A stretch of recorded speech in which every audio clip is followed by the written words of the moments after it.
यमुनोत्री इत्यादि 4 धाम यात्रा करने के लिए 6 महीने का समय लगता है।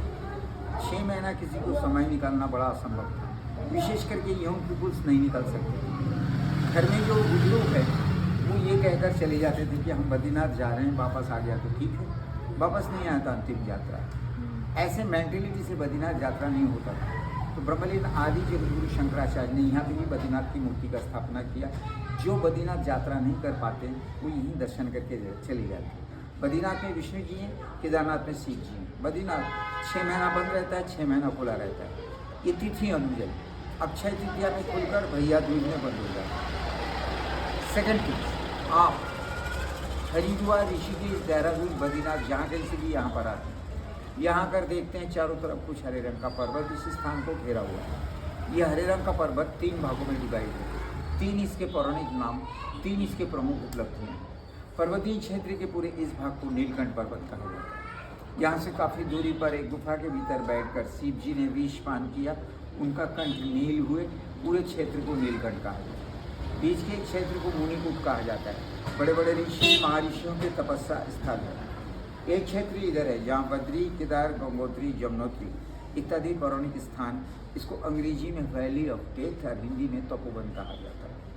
जिस तरह इन पर्वतीय क्षेत्र का 3 पौराणिक नाम है, उसी तरह 3 प्रमुख उपलब्धियाँ भी हैं। प्रथम उपलब्धि, चारों तरफ हरे रंग के पर्वत में कुछ आयुर्वेद है। आयुर्वेद में 3 प्रमुख उपलब्धि। एक होता है रुद्राक्ष।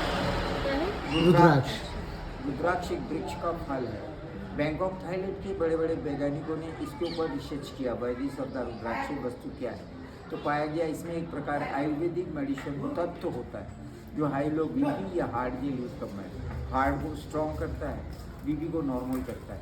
लेकिन ऐसा नहीं कि अब हरिद्वार से लेकर यहाँ तक आए, रास्ते में, फुटपाथ में, दुकान में, बाजार में, मंदिरों में वो रुद्राक्ष देखते हैं, किसी में भी वो आयुर्वेद नहीं। जिनमें आयुर्वेद है वो आगे चल इधर चल के खादी ग्रामोद्योग है। खादी ग्रामोद्योग है गवर्नमेंट का, वहाँ पूरे 108 दाने का रुद्राक्ष का माला पूरी जीवन भर की गारंटी सही बिक जाती है। रुद्राक्ष का माला पहनने पर हार्ट स्ट्रॉन्ग होता है, बीपी नॉर्मल होता है। रुद्राक्ष के माला को शाम के वक्त जल में डुबो दीजिए। अर्ली मॉर्निंग एंटी स्टोमक खाली पेट इसके जल के सेवन करें तो स्टोमक भी इसके लिए बहुत अच्छा है। दूसरा होता है स्फटिक का माला। स्फटिक का माला पहनने से पीसफुल माइंड रहता है।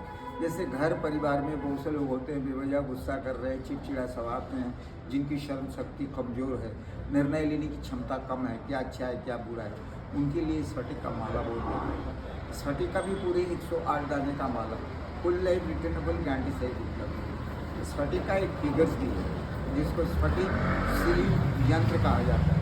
इसे 3 जगह में रखें तो बहुत लाभकारी है। पूजा स्थल पर रखिए, वास्तुदोष निवारण करके घर में सुख शांति प्रदान करेगा। व्यावसायिक स्थल पर रखें, व्यवसाय में वृद्धि करता है। और यदि निजी वाहन है तो स्टीयरिंग में रख दीजिए, एक्सीडेंटली सेफ रखता है। पर इसकी एक जेन्युइनिटी है, आप कैसे जानेंगे कि ओरिजिनल है? देखने में ये कांच की तरह लगता है। रास्ते में, फुटपाथ में, दुकान में, बाजार में, मंदिरों में कांच का ही दिखता है। परंतु 2 स्फटिक को आपस में रगड़ दो तो इसमें से आग निकलता है। आस्था चैनल, साधना चैनल, एशियन स्काई शॉप के माध्यम में स्फटिक सृजन तो उपलब्ध है, लेकिन जेन्युइनिटी आप नहीं देख पाएंगे। तीसरा जो यहाँ का सर्वश्रेष्ठ वस्तु वो है नवरत्नों का माला। जैसे लोग बाग सिल्वर एक स्टॉक पहनते हैं तो उसके लिए किसी को पूछना पड़ता है, पर एक ही नवरत्नों का माला परिवार भर बदल कर पहन सकता है। उसकी भी जेन्युइनिटी वहीं देखने को मिलेगा। 2 पोखराज को आपस में रगड़ दें, पीले रंग का आग निकलेगा। 2 पन्ना को आपस में रगड़ दें, हरे रंग का। 2 मानी को आपस में रगड़ दें, लाल रंग का। ये 3 पर्वतीय क्षेत्र के नाम उपलब्धि। और जैसे कई वर्षों के बाद एक वृक्ष में एक मुखी रुद्राक्ष आता है, इन दिनों एक मुखी रुद्राक्ष आ रखा है, आपको दर्शन करवा दीजिए केवल खादी ग्रामोद्योग में, अदर साइड में। इसका आप लोग दर्शन कीजिए। आदि बद्रीनाथ का